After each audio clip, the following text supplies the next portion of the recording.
Esse é o podcast Áreas Contaminadas, um dos canais de divulgação científica da ECD Training. Eu sou Marcos Tanaka Reis, sejam bem-vindos e bem-vindas. Estamos no ano 2 do podcast. Sigam a gente também no YouTube, canal ECD Training, no Instagram, @ECDambiental, no Telegram, canal Áreas Contaminadas. Assine a nossa newsletter e fiquem conectados. A trilha sonora foi composta pelos escalafobéticos Mauro Tanaka e Guilherme Durão, @AzalatoSampa e @Guilherme.Durão. Nossa missão é fornecer conteúdo de qualidade para que vocês ganhem poder pelo conhecimento e ao mesmo tempo dar voz às pessoas do GAC, reconhecendo seu papel e importância pessoal e profissional. O podcast Áreas Contaminadas é um espaço aberto e democrático com opiniões diversas sobre temas ligados ao gerenciamento de áreas contaminadas e ao meio ambiente. Todos e todas são bem-vindos. O oferecimento é da ECD Training e dos colaboradores do Apoia-se. A edição é de Lilian Coreiaço Rios.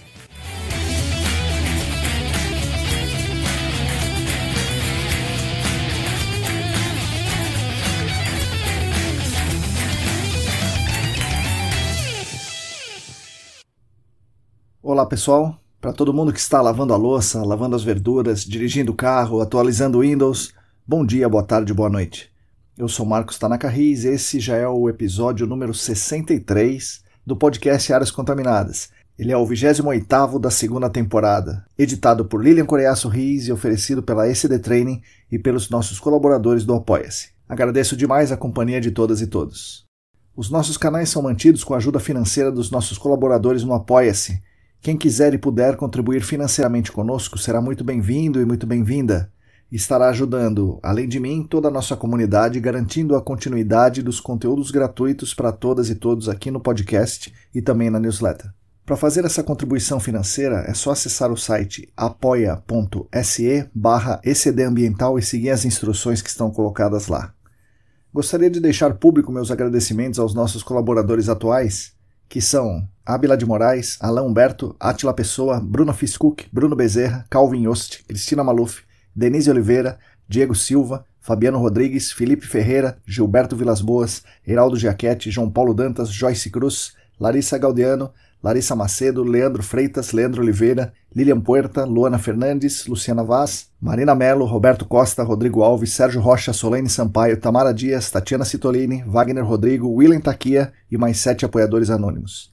Muito obrigado a vocês que são os principais responsáveis pela manutenção dos nossos canais de divulgação. Esse vai ser um episódio um pouco diferente. Ao invés de eu entrevistar algum convidado, eu vou fazer uma explanação com comentários sobre um tema específico. Recebi algumas sugestões de fazer com mais frequência esse tipo de episódio. Eu já fiz alguns, como o episódio 49, por exemplo, em que falei sobre investigação de águas subterrâneas, e os episódios iniciais desse podcast, mas ultimamente eu estava focando mais nas entrevistas. A sugestão das pessoas é que eu alterne um pouco mais entre os episódios de entrevistas, que são mais longos, e esses episódios especiais, que são um pouco mais curtos. Resolvi então experimentar e ver o que vocês acham da ideia. Por favor, se vocês tiverem dicas, sugestões, opiniões, me avisem, por favor. Além disso, recebi sugestões de fazer episódios com mais gente, na forma de um debate, como foram, por exemplo, os episódios número 50 do Sistema de Dados Ambientais e o 59 sobre saúde mental, por exemplo. 2 pessoas diferentes me procuraram, cada uma com um tema atual interessante para a gente tratar aqui no podcast, e eu vou, junto com essas pessoas, produzir cada um desses episódios especiais e vai ser bem legal. Então, aguardem as nossas novidades, vocês vão gostar com certeza. É isso, estamos, eu e a Lilian, que é a nossa editora, abertos às sugestões de vocês. Fique à vontade para me contactar. A maioria de vocês tem os meus contatos, quem não tiver pode mandar no e-mail marcos@ecdambiental.com.br. Nesse episódio aqui eu pretendo falar um pouco da caixa preta de luz ultravioleta A, utilizada como ferramenta de investigação de áreas contaminadas ou suspeitas de contaminação por hidrocarbonetos de petróleo em fase líquida e immiscível, o famoso LNEPL. Mas antes do episódio em si, gostaria de dar um recado para vocês. Estão abertas por pouco tempo, só até o final de julho, as inscrições para o processo seletivo da 21ª turma do curso de pós-graduação em gerenciamento de áreas contaminadas do SENAC. O curso terá a duração de 3 semestres, com aulas basicamente presenciais aos sábados, se a pandemia deixar, com algumas aulas online também. Se você tiver interesse, se apresse, pois as vagas são limitadas. Mais informações no site do SENAC, sp.senac.br. Bom, vamos então falar um pouco aí da caixa preta de luz ultravioleta A. Começando pela origem. Nos anos iniciais das investigações de áreas contaminadas, com hidrocarbonetos de petróleo em fase líquida e immiscível, que chamaremos aqui de El-Nepo, se imaginava que em meio subterrâneo, esse El-Nepo flutuava acima da água, da mesma forma que ocorre em um copo d'água, por exemplo. Em decorrência disso, as investigações para verificar a existência do El-Nepo em subsuperfície e para quantificar o seu impacto era feita por meio de postos de monitoramento de seção filtrante longa e não afogados, uma vez que, se a fase livre, se o El-Nepo flutua acima da água, temos que capturar essa interface em um posto de monitoramento. E aí, se houver El-Nepo, por essa teoria, ele vai supostamente entrar no posto de monitoramento.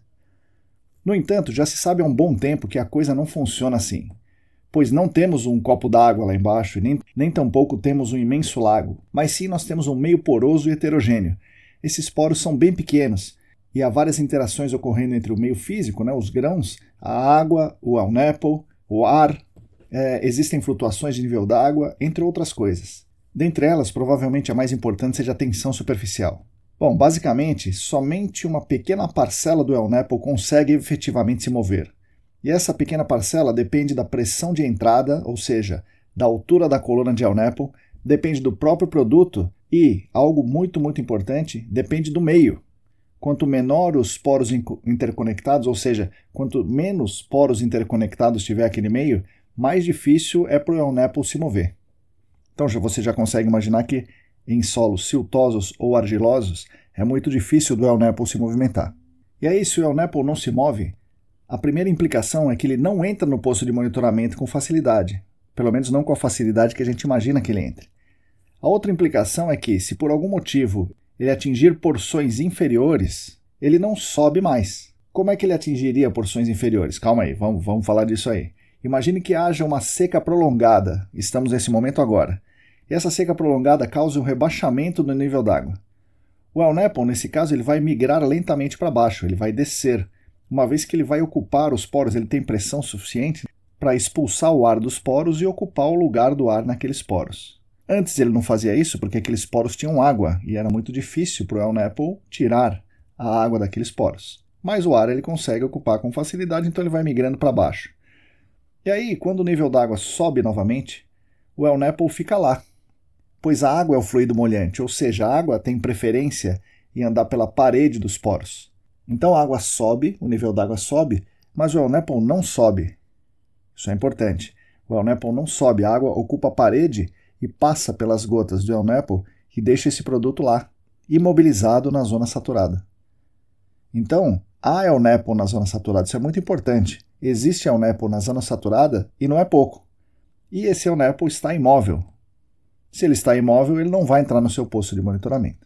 Muito bem, eu já falei disso aqui outras vezes, e eu vi esse conceito pela primeira vez lá por, 2008, 2009, com os treinamentos do ITRC. Esses treinamentos, o treinamento é de 2009, esse treinamento derrubou o Pancake Model, que é aquela ideia da El-Nepo flutuar bonitão em cima da água, que em 2009 esses treinamentos já acabaram com essa ideia, já destruíram a ideia do Pancake Model. E o treinamento trazia também a ideia da saturação do El-Nepo. E aí vem a tese do Marco Pedi, também em 2009, que falava do trapeamento do El-Nepo, ou seja, da imobilização do El-Nepo na zona saturada. Nas minhas pesquisas naquele momento, eu tomei contato com equipamento que conseguia, cravar, conseguia colocar uma sonda no solo e obter a informação da presença desse El-Nepo. Esse equipamento utilizava a fluorescência da luz ultravioleta. Esse equipamento chamava e ainda chama UVOST. Nos artigos e nas apresentações, o desenvolvedor desse equipamento, desse UVOST, o Sr. Randy Saint-Germain, ressaltava a importância de se identificar o El-Nepo e falava que os pHs, quando excitados pela luz ultravioleta, emitiam energia que podia ser detectada. O que ele fez foi criar um dispositivo que detectasse essa emissão de energia dos pHs, o que eu achei um negócio genial. E ele falava isso no início dos anos 2000, pelo menos eu ouvi no início dos anos 2000, talvez até antes, ele começou a desenvolver isso aí. E é algo realmente fantástico, é uma mudança no modo de ver. Ele começou a propor que a investigação do El-Nepo tivesse que ser com esse equipamento ou com algum outro equipamento que identificasse a presença do El-Nepo, não a migração do El-Nepo para um instrumento como um posto de monitoramento. Porém, a aquisição desse equipamento, desse UVOST, naquele tempo, além de ser algo muito caro, era um negócio difícil de se executar, de fazer a manutenção, de fazer os treinamentos, de interpretar os resultados, etc. E aí o pessoal da Unesp de Rio Claro adquiriu um UVOST também, um equipamento desses, para eles fazerem as pesquisas. Mas imagina, né? É a Unesp de Rio Claro, um laboratório acadêmico com vários doutores se debruçando sobre o equipamento, e certamente eles tiveram muito sucesso no uso desse equipamento, e tem até hoje ele lá, né? Agora, nós na ECD não tínhamos essa condição de comprar esse equipamento por tudo isso, né? Pelo dinheiro, pela dificuldade de operar, etc. E aí eu fiquei pensando, poxa, a ideia é genial, mas como é que nós vamos implementar isso aí? E aí a vida vai passando e eu descobri lá por 2014, 2013, 2014, um equipamento parecido, só que era mais simples, chamado FFD, da Aravertec. Esse equipamento emitia luz ultravioleta A, UVA, e detectava a fluorescência com uma câmera, e a câmera mais ou menos comum, ou seja, era o mesmo princípio do UVOST, mas parecia ser mais simples. Ainda assim, era caro, né? E era também difícil de operar, né? Tinha lá os seus segredinhos, né? Para a gente conseguir comprar isso aí, mas fundamentalmente era um negócio caro. E aí pensei assim, poxa, se isso funciona com uma câmera, com uma sonda, com toda essa confusão, ela deve funcionar também aqui na superfície, com as amostras de solo, né? Que são coletadas. E aí começamos a testar isso aí, lá por 2015, 2014 mesmo, lá por 2014 começamos a testar. Compramos vários tipos de lâmpadas e fizemos lá uma sala da ECD, escurecemos tudo e fizemos um monte de teste. Testa com uma lâmpada pequena, grande, ultravioleta A, ultravioleta B, ultravioleta C, vários produtos, diesel, óleo combustível, gasolina, põe no solo, põe em areia, põe em argila, põe dentro do liner, põe fora do liner. Fizemos um monte de teste. E vimos que a melhor resposta era o UVA, e popularizado aqui como luz negra. E quanto maior a potência, melhor. Isso a gente percebeu ali no início, que quanto melhor a potência, melhor. E a maior potência que a gente conseguiu era uma lâmpada fluorescente com um reator. E aí o meu amigo Charles providenciou uma luminária e mais os acessórios ali, e pronto, estávamos com a nossa primeira lâmpada UVA.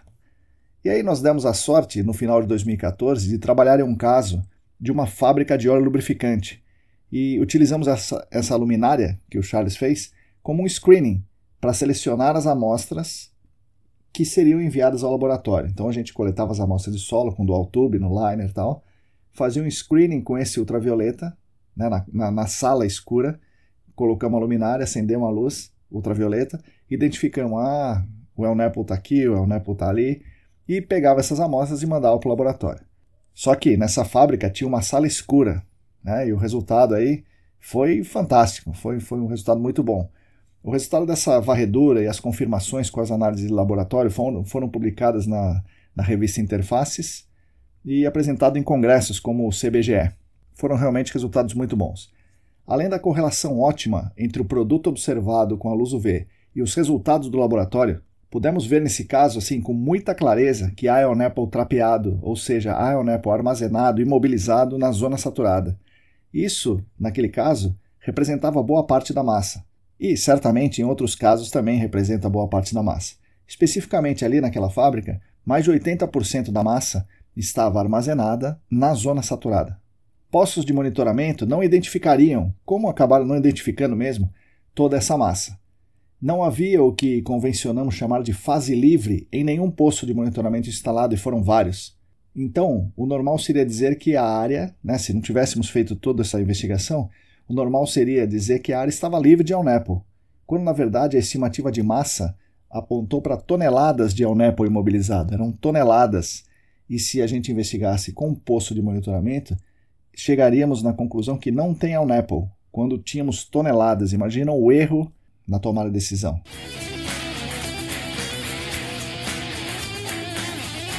Uma coisa curiosa aí é que o responsável legal estava muito preocupado com a possibilidade de aparecer fase livre nos poços. Se aparecesse a fase livre, entre aspas, né, fase livre no poço, Ion Apple no poço, ele seria aí obrigado pela CETESB a fazer uma remediação para a remoção emergencial daquele Ion Apple. E vejam então que coisa curiosa, ele seria obrigado a remover o Ion Apple, que era praticamente irrecuperável com bombeamento e extração, porque o solo era basicamente argila. Então, se houvesse Ion Apple dentro do poço, ele teria uma recuperação muito baixa. No entanto, o estudo mostrou que não havia EONAPPLE nos poços, não havia fase livre nos poços, então a conclusão normal seria não há EONAPPLE. Mas, contrariando o senso comum, nós amostramos o solo abaixo do nível d'água e amostramos aí até uns 5 metros abaixo do nível d'água. O nível d'água devia ter uns 4 metros, a gente foi até uns 9, 10 metros.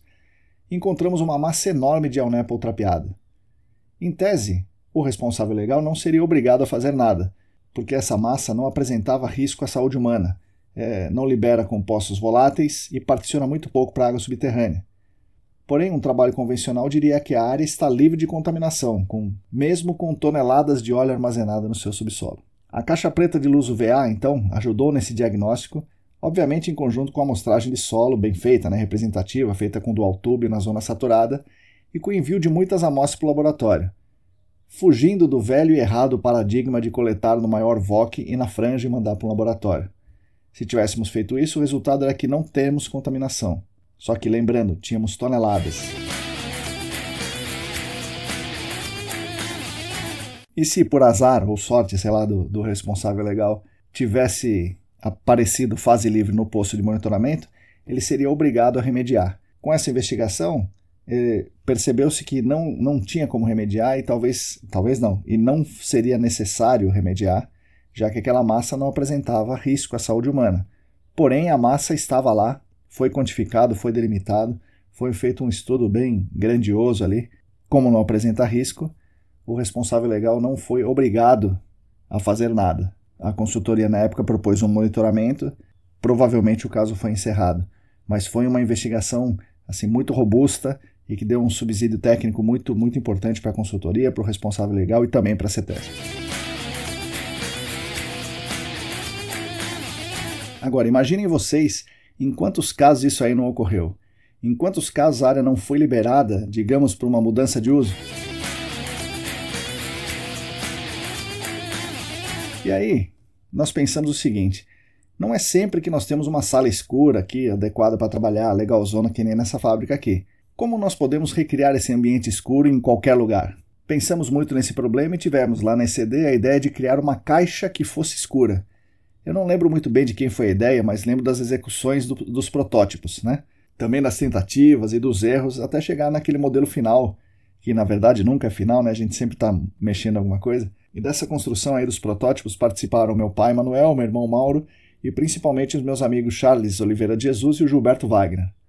Eles fizeram uma caixa de madeira, que é um prisma reto-retângulo, tipo um paralelepípedo, com mais ou menos 90 centímetros de comprimento, o suficiente para condicionar a lâmpada fluorescente de 35 watts, que é uma lâmpada comprida, então a caixa precisava ser também comprida, e uma largura e altura de aproximadamente 20 centímetros. Então é um quadrado de 20 centímetros por 20, bem comprida, com mais ou menos 90 centímetros.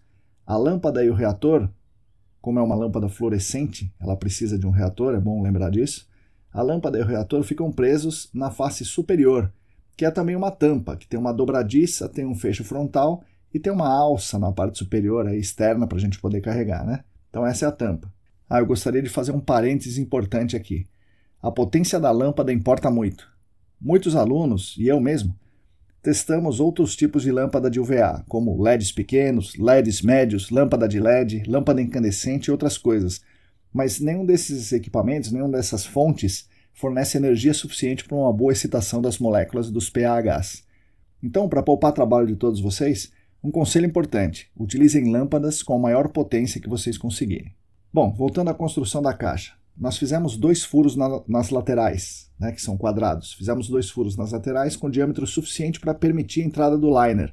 E a gente utilizava liners de 37 mm de diâmetro e liners de 44 mm de diâmetro. Então, fizemos ali o furo para permitir a entrada do liner de 44 mm, Claro que era o maior. O liner aberto. Então, esses furos têm mais ou menos entre 4 e 5 centímetros de diâmetro e ficam na base das 2 laterais, de modo que o liner atravessa quase toda a caixa. Lembre, o liner tem mais ou menos 1,20 m de comprimento, ele fica um pouco para fora e a gente consegue movê-lo de um lado para o outro ali, Então, a caixa tem mais ou menos 90 centímetros e o liner tem mais ou menos 1,20 m, sempre fica um pedacinho para fora, você empurra daqui e empurra para lá, Agora, faltava um detalhe. A caixa é um ambiente escuro. O liner entra nesse ambiente escuro ele entra aberto, é bom lembrar, porque se ele entrar fechado, o liner em si, né, aquele material do liner, interfere na leitura. O liner está nesse ambiente escuro. Como é que nós vamos verificar a fluorescência da molécula de pH? Aí a ideia dos meus amigos lá da ECD foi fazer uma espécie de rasgo na tampa da caixa, que fosse grosso o suficiente para podermos observar e fino o suficiente para não deixar entrar muita luz. Então ele foi feito com mais ou menos 1 centímetro de largura. Você pode se perguntar, por que não fazer só um furo ao invés de um rasgo? Nós tentamos fazer um furo, e recomendo que vocês também tentem isso, mas fazer o furo fazia a gente perder a informação do liner, a gente não conseguia ver direito. Um rasgo é mais apropriado porque dá uma certa flexibilidade na observação. Muitas vezes, em dias muito claros, precisamos tampar uma parte desse rasgo para escurecer mais dentro da caixa. Uma coisa importante é que o rasgo fique na tampa da caixa, senão a gente acaba sendo ofuscado pela luz ultravioleta. Então, como a lâmpada está na tampa e o rasgo também está na tampa, a gente não vê a lâmpada, a gente só vê a fluorescência do que está dentro do liner, né? Outra questão importante que testamos e deu certo é pintar a caixa de preto. Isso favorece o escurecimento do ambiente interno da caixa. Acabamos pintando por dentro e por fora, mas eventualmente se pintássemos de branco por fora talvez fosse bom. Mas no fim pintamos tudo de preto mesmo e acho que assim ficou bom. Uma outra coisa legal que descobrimos é que olhar a olho nu não dá uma boa dimensão, mas tirar foto com o celular, talvez por causa dos filtros dos aparelhos celulares aí, dá imagem, né, fornece imagens muito boas. Em resumo, uma caixa escura por dentro, com uma lâmpada de luz ultravioleta A de alta potência dentro, uma abertura lateral para a entrada do liner e uma abertura superior para tirar fotos. Aí você coloca o liner aberto dentro dela pela abertura lateral e observa pela abertura superior com auxílio de uma câmera, que pode ser do celular. E pronto, você consegue fazer uma boa varredura da presença do El Napple nas suas amostras de solo, coletadas por Direct Push com liner. É um negócio muito bom, muito simples, como vocês estão vendo, e realmente muito barato. Eu mostro essa caixa, né, mostro esse processo para todo mundo que eu consigo. Muita gente já viu e já desenvolveu a sua, com outras características, e vem usando, sempre com bons resultados, ou pelo menos ninguém até agora reclamou para mim. Às vezes me perguntam por que não se usa mais, né? Por que o pessoal não usa isso com mais frequência? Por que não é um uso disseminado, já que é algo assim barato de construir, simples de fazer, simples de operar e com resultados tão bons? Eu não tinha muito bem uma resposta para isso, mas agora eu estou chegando à conclusão que usar essa caixa é uma mudança muito grande de pensamento. Porque o mercado todo, os donos das consultorias, ou os caras mais graduados das consultorias, os clientes, os órgãos ambientais, quase todo mundo pensa que investigar El Napple é instalar posto de monitoramento no afogado. Isso aí esse pensamento, esse paradigma está disseminado no nosso mercado e muito pouca gente faz algo diferente disso. Qualquer coisa fora disso é um extra, portanto é um custo desnecessário a mais, um trabalho desnecessário, e as coisas têm que ser feitas a toque de caixa, né? No nosso meio, né? No nosso mercado, as coisas têm que ser feitas com uma espécie de linha de produção. E mudar esse pensamento é algo realmente que demanda muito, muito esforço. E se você não muda o pensamento, se você acha que o posto de monitoramento é o que vai te dar a resposta do El Napple, você não usa uma caixa preta dessa porque nem o solo você vai amostrar para colocar na caixa preta, já que o que te interessa é o poço. Então, para essas pessoas, para o grosso do mercado, a resposta está no poço, não na amostra de solo, por isso não usam a caixa preta. Utilizar essa caixa preta, portanto, é uma mudança assim, muito grande no entendimento da investigação de casos com El Napple. É preciso entender que esse El Napple está nos poros do solo, boa parte dele imobilizado. Portanto, para encontrá-lo, devemos investigar o solo e não a água.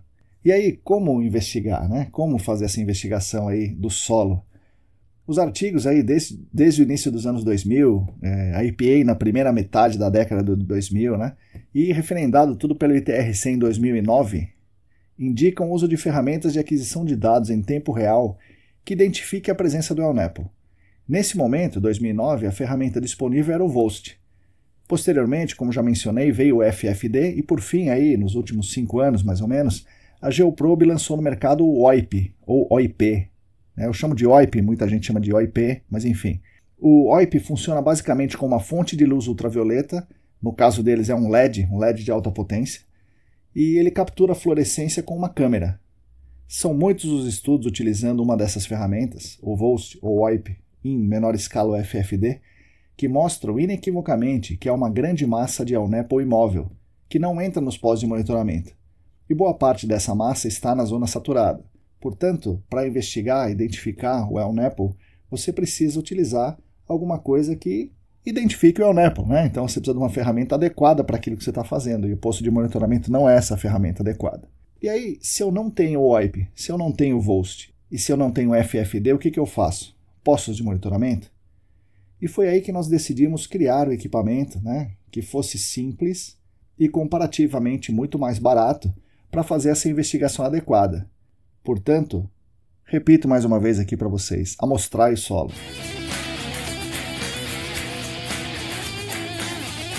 O solo precisa ser amostrado corretamente. As amostras precisam ser representativas, e a partir dessa amostragem podemos utilizar a caixa de luz UVA como uma das ferramentas de detecção do El-Nepal. Para que a amostra seja representativa, é preciso, no mínimo, que seja coletado com liner, por cravação, é claro, né? E que o furo de sondagem seja revestido, para que não ocorra o desmoronamento do furo. Eu vou falar mais sobre isso, o desmoronamento, o revestimento do furo em amostra de solo e tal, em episódios futuros. Mas aí, em poucas palavras, para que o furo seja revestido, deve-se utilizar o dual tube, ou o piston sampler, ou o single tube revestido por hollow Steinauer. Essas são, portanto, as técnicas de amostragem adequadas para a identificação do El-Nepal. E aí não adianta a caixa preta se a amostra de solo não for representativa. Né? Se você pegar a amostra do helicoidal do trado oco, não adianta você utilizar a caixa preta e também não adianta você utilizar nenhuma outra coisa. Né? Você está tendo uma amostra não representativa. Além da caixa preta, e aproveitando que você está com o liner bem coletado aí na sua mão, é legal você fazer a análise dos VOCs, né, dos voláteis, tanto com o PID nos furos do liner, de acordo com a norma 16434, quanto posteriormente, né, você faz aquela análise ali nos furos do liner e depois você faz a varredura com aquecimento. Essa varredura com aquecimento em campo eu propus na minha tese, tenho falado muito disso nas minhas aulas e farei um episódio aqui sobre isso aí também no futuro. Enfim, com essas varreduras você conseguirá identificar muito bem a fração volátil do El-Nepal, ao passo que a caixa preta vai identificar melhor a fração com mais PAHs, que é uma fração menos volátil. Uma outra coisa que a amostragem de solo bem feita permite é o envio de amostras para o laboratório. No caso do El-Nepal, pensando em quantificar a massa de El-Nepal, a análise mais adequada é a de BTEX com o TPH Fingerprint combinada, BTEX e TPH Fingerprint. O BTEX, obviamente, se você tiver a possibilidade de ter o BTEX, né? Porque nós, nesse momento, não precisamos detalhar as frações mais leves. Se a gente precisasse, teremos que utilizar o TPH fracionado, né? E nós temos a oportunidade, com o TPH Fingerprint, de ter uma ideia da degradação do produto, se for diesel, né? Então o TPH Fingerprint mostra para a gente mais ou menos aí o grau de degradação que está aquele material, se for diesel. O BTEX é interessante porque a luz UV não excita esses compostos, benzeno, tolueno, etilbenzeno e chilenos. Então não seria, né, a caixa preta não seria a melhor forma de identificação dos BTEX. Mas a varredura de VOC com aquecimento, sim, é uma forma adequada e muito boa. E aí você completa. Se você tem BTEX, o VOC vai te mostrar. Se você não tem BTEX, a luz ultravioleta vai te mostrar. E é por isso que eu recomendo então a amostragem de solo bem feita e varredura completa. Caixa preta, VOC com aquecimento, VOC sem aquecimento e envio de amostras para o laboratório. E ainda a amostragem de solo permite a diferenciação das unidades hidroestratigráficas e o envio de amostras para ensaios de granulometria. A mobilidade do El-Nepal é função do solo, e delimitar e caracterizar as unidades hidroestratigráficas vai ajudar muito depois a decidir qual dessas unidades é mais propícia para se verificar a mobilidade do El-Nepal, por exemplo. E aí você pode, nessa unidade, instalar um posto de monitoramento para verificar a possibilidade do El-Nepal ter mobilidade. O posto vai servir para esse tipo de ensaio, de mobilidade do El-Nepal, não para identificar o El-Nepal, que, repito, deve ser feita com as amostras de solo. Então vamos lá, você coleta amostras de solo, faz essas varreduras e identifica, olha, eu tenho El-Nepal nessa porção aqui dos 4,5 aos 5,20. Eu mandei uma amostra para o laboratório, ela me devolveu uma concentração de TPH, por exemplo, de 10 gramas por quilo de solo. E essa unidade estratigráfica é uma areia fina siltosa. Você depois pode instalar um posto de monitoramento nessa areia fina siltosa para verificar se esse El-Nepal que você já identificou e já quantificou, ele tem mobilidade suficiente para sair dali fazendo ensaios nesse posto de monitoramento e, repetindo pela última vez aqui, esse posto de monitoramento vai servir para esses ensaios, não para a identificação do El-Nepal. Tá? O El Nepo já foi identificado e quantificado pelas suas amostras de solo. Agora as dicas fundamentais. Inicialmente, na construção, tome cuidado com a lâmpada. Né? Mais uma vez, atenção na potência da lâmpada, nunca é demais repetir. Outro ponto é que quanto mais escuro dentro, melhor para avaliação. Então, o equipamento tem que estar escuro por dentro. Terceiro, o liner precisa estar aberto, e é bom que a amostra esteja assim meio remexida, porque o produto aparece melhor assim, senão com o liner, como ele espelha a parede da amostra, muitas vezes você perde o que tem lá dentro. E se você remexer ali o liner, você vai ter mais facilidade de observar o produto que se tiver em fase líquida emissível ali dentro. A caixa preta usa a luz ultravioleta A, que excita basicamente os pHs. Então, funciona muito bem com óleo lubrificante, com óleo combustível, óleo de corte, etc. Funciona legal com diesel, embora para o diesel seja necessário um pouco mais de atenção na observação, especialmente em solos aí mais finos, como argilas, e também em solos com matéria orgânica. Mas a caixa de luz UV não funciona muito bem com a gasolina. A luz UV não funciona muito bem com gasolina. Também é legal falar que não funciona bem com solventes aromáticos, como etilbenzeno, por exemplo. O etilbenzeno é muito usado em fábricas de tintas e em outros locais que usam solventes aromáticos. Mas tanto a gasolina quanto os solventes aromáticos são muito voláteis, portanto facilmente detectados na varredura com aquecimento. Então, se você vai investigar aí uma fábrica de tinta ou um local, uma garagem que usou etilbenzeno como solvente, a caixa preta de luz ultravioleta não vai te ajudar muito. Muito importante ressaltar, embora essa altura você já tenha imaginado, né, que a caixa preta de luz UV não serve para solventes clorados, como PCE, TCE, etc. Serve para hidrocarbonetos de petróleo que têm um pH. Você talvez esteja se perguntando, por que o Marcão não patenteou isso aí? Bom, eu penso que é algo muito simples e não precisa ser patenteado. É algo que todo mundo pode usar, e mais do que isso, é algo que todo mundo que vai investigar uma área com o El Nepo deveria usar. Então é importante que mais gente conheça, mais gente construa, mais gente use. Meus alunos conhecem, já viram e muitos já fizeram isso e estão aplicando por aí. Acredito que esse podcast também ajude na popularização desse equipamento, inclusive em outros estados aí, para ajudar também as pessoas de todo o país a investigar adequadamente os passivos ambientais e não confiar cegamente no poção. O nosso meio ambiente vai agradecer com certeza. Então, eu acredito que a patente desse equipamento não tenha muito sentido, eu gostaria que mais gente utilizasse. Agora, dá para melhorar esse equipamento? Ah, dá, com certeza. Eu já pensei em várias coisas, testei algumas dessas coisas e em breve trarei os detalhes. Mas basicamente nós testamos, e foi legal, uma caixa com mais de uma lâmpada, para colocar aí lâmpada de UVA e UVC, colocando vários comprimentos de onda no ultravioleta e melhorando a excitação dos produtos. E nós testamos uma caixa mais escura com uma câmera interna. Né? Sobre as lâmpadas UV, a gente conseguiu ver que o UVC funciona melhor para a gasolina. Então a gasolina é mais excitada com um comprimento de onda UVC, né, de mais energia, e um comprimento de onda um pouco menor, na casa aí dos 255 nanômetros, mais ou menos. Nós tivemos resultados muito legais, mas é um negócio que dá muito mais trabalho. Quando avançarmos um pouco mais com os resultados, contarei aqui para vocês. Enfim, a caixa preta de luz UVA é uma alternativa ao OIP e ao VOLST, que identifica a presença de El Nepo. Porém, diferente dessas duas ferramentas citadas, ela não obtém dados em tempo real. Ela precisa de uma amostra de solo bem coletada para funcionar. Se você tiver com essa amostra de solo na tua mão, além da caixa preta, você pode fazer várias outras coisas, como outras varreduras, enviar amostras para o laboratório, outros ensaios, etc. Nesse caso, a varredura com a caixa é muito boa e consegue identificar o El Nepo, esteja ele móvel ou esteja ele imóvel, ou seja, não temos os falsos negativos tão comuns nos postos de monitoramento. Como todas as ferramentas, não é algo perfeito, né, que resolve tudo. Ela funciona somente para hidrocarbonetos em fase líquida emissível, em especial os que têm bastante pH, como óleo lubrificante, óleo de corte, óleo combustível e diesel. Não funciona muito bem com gasolina e não funciona nada para clorados.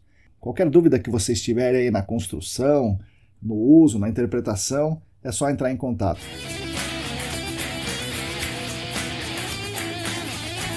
Bom, eu espero que vocês tenham gostado desse episódio e, mais do que isso, tenham gostado do tipo do episódio. Aguardo as críticas de vocês, sugestões, comentários, opiniões e tudo mais. Agradeço mais uma vez e agradeço muito a atenção de todas e todos. Como eu sempre falo, nós aqui da ECD Training, junto com vocês, continuaremos lutando por um mundo melhor e mais justo para todas e todos e também para as futuras gerações.